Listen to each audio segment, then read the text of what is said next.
Yo creo que ya eso sí que no se lo podrían permitir hasta cierto punto ni Irán ni Rusia perder cualquier tipo de influencia en la región. Bien conocida la alianza que tenía Bashar al-Assad con Nicolás Maduro, por ejemplo. Incluso llegó a tener a través de la aerolínea estatal Conviasa vuelos directos de Caracas a Damasco. Y pues Maduro también está en una situación difícil. El Ujú. 10 de enero es la juramentación para un nuevo periodo que pues es ampliamente conocido que no ganó, pero él pues insiste en juramentarse, mientras por el otro lado del mundo González dice que viajará a Venezuela a juramentarse. Y aquí no faltan las comparaciones. Hay quienes inmediatamente apenas ven lo que ocurre en Siria, pues dicen que puede ocurrir algo similar. ¿Cree que realmente puede caer Maduro como cayó Bashar al-Assad? Aquí siento mucho decirlo, creo que es, y antes lo hemos explicado, o antes al menos he retirado mi posición y opinión. ¿Con qué cuenta Maduro? Con que Maduro controla a los militares. Controla, al final, si controlas el poder militar o si tienes, como bien sabemos, grupos paramilitares, no simplemente a los militares, porque hay mucho descontento dentro de las fuerzas y cuerpos de seguridad del Estado, pero también hay mucha, ¿no? Hay mucha coerción,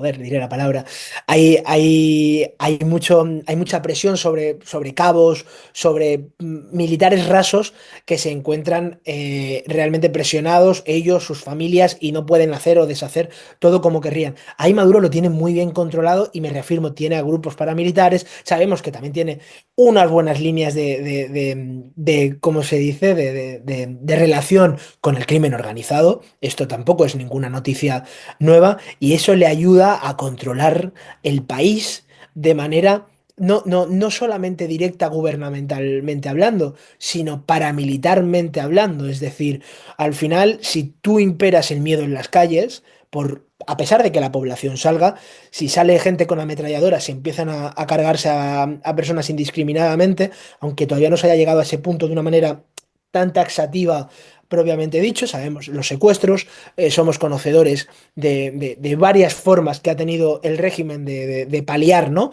De algún modo a la población venezolana. Maduro cuenta con ese poder, con esa injerencia. Entonces, ¿qué es lo que faltaría? Y ahí lo que faltaría sería también demostrarle a Maduro que cierto es, se está quedando sin aliados o que sus aliados ya no están tan fuertes como han estado durante todo el tiempo. Es decir, como bien hablabas, Irán Sí, se ha debilitado, Siria ha caído sí, y es que Rusia está lo que muchos dicen o pues llevan, digamos, al mismo plano es que si Irán y Rusia, en este caso pues Vladimir Putin, de cierta manera dejó solo o no le dio el apoyo que necesitaba Bashar al-Assad para seguir manteniéndose en el poder, pues perfectamente podría hacer tanto él como Irán como otros aliados con Maduro, incluso aquí mucho más cerca, Gustavo Petro en Colombia y Lula da Silva en Brasil no se han atrevido a reconocerlo, no se han atrevido a apoyarlo y pues condicionan todo a que se muestren las actas para poder reconocerlo, ¿no? Pero parece que el tema de la presión internacional no es suficiente para sacarlo, ya ha quedado demostrado en el pasado. En 2019, con el caso de Guaidó, la presión internacional fue inmensa y no fue suficiente para sacarlo. Mi pregunta aquí, ¿cree usted que en este momento Maduro tiene más control de la situación de lo que tenía Bashar al-Assad hace unos días? por ahora sí, por supuesto. Sí, sí, totalmente. Y Maduro juega, en mi humilde opinión, con una línea, mencionadas a dos presidentes claves, ¿no? A Gustavo Petro y a Lula da Silva. Juega con que ideológicamente, aunque realmente en lo que se ha convertido Maduro, si él quiere seguir pensando que tiene algún tipo de ideología, eh, juega con que ideológicamente son afines, ¿no? Por esa ideología, vamos a llamarla de izquierdas y demás.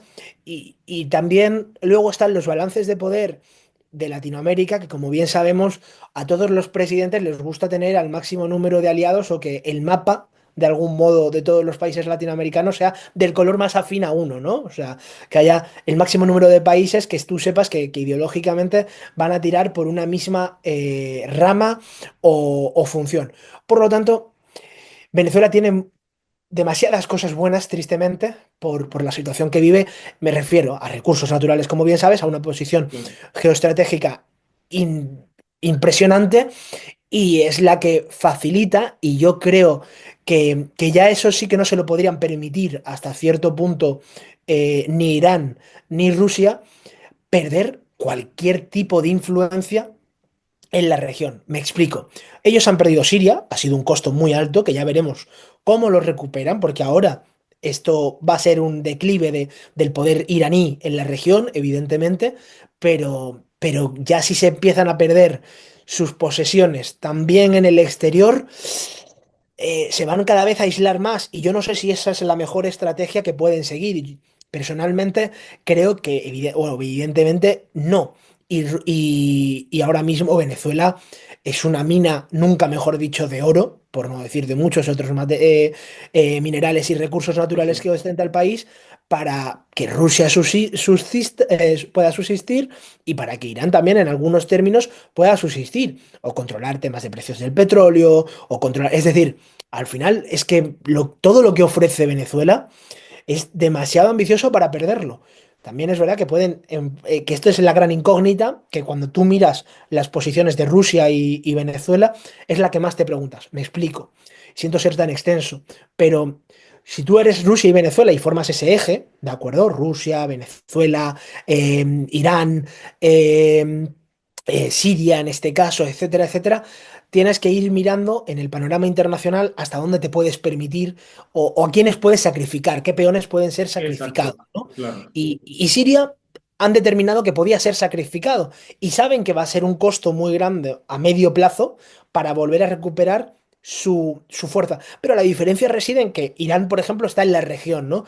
Venezuela le pilla muy lejos. Entonces, para tú volver a recuperar ese manejo del poder dentro de Venezuela, que algo de lo que se ha aprovechado durante muchísimo tiempo Irán, por ejemplo, a través de Siria y Líbano, ha sido de la diáspora sirio-libanesa que existe en Latinoamérica, para Es poder, decir, que Irán y Siria preferían sacrificar perdón, Irán sí, y Rusia preferían sacrificar a Siria y no sacrificar a Venezuela con Maduro.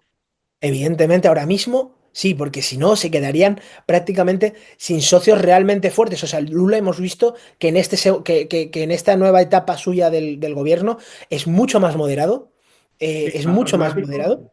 Es efectivamente, es mucho más pragmático y aunque esté en los BRICS, esté muy presente, porque es miembro fundador de Brasil, etcétera, etcétera, Lula se mueve con todo el mundo. Entonces, no es ese actor fin, no es esa Brasil acérrima a hacer lo que yo te mande u ordene. Ahora Brasil No, no, le no es habla a ese Rusia. régimen leal, no es ese régimen leal como... Efectivamente, no es ese régimen leal. Entonces, claro, ¿quién te va quedando como régimen leal? Pues te va quedando, al final, bueno, sí, Cuba, Nicaragua, Venezuela, pero realmente el fuerte de los tres o el del que tú sacas un partido real es Venezuela. Entonces, ahora mismo creo que no. Cuidado, si la guerra en Ucrania se recrudece, si la guerra en el Líbano se recrudece hasta unos niveles, hasta ciertos niveles, también acabarán sacrificando a Maduro, porque, claro, evidentemente tienen que mirar por la integridad de su propio territorio antes de mirar por posesiones en el exterior. Entonces, puede pasar a un corto o medio plazo perfectamente si los conflictos en Ucrania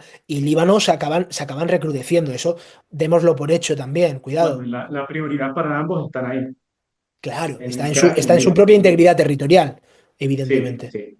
Sí, y por último, para cerrar este punto, ¿no? También hay situaciones totalmente distintas, Ujú. porque en el caso de Venezuela, pues fue un proceso democrático, unas elecciones, y haciendo la comparación a Bashar al-Assad, no lo sacaron con votos, con actas, ni con protestas simbólicas, sino pues con unos rebeldes que llevaron la Ujú. situación a un punto extremo en en el plano armado y no es precisamente el caso de Venezuela, ¿correcto?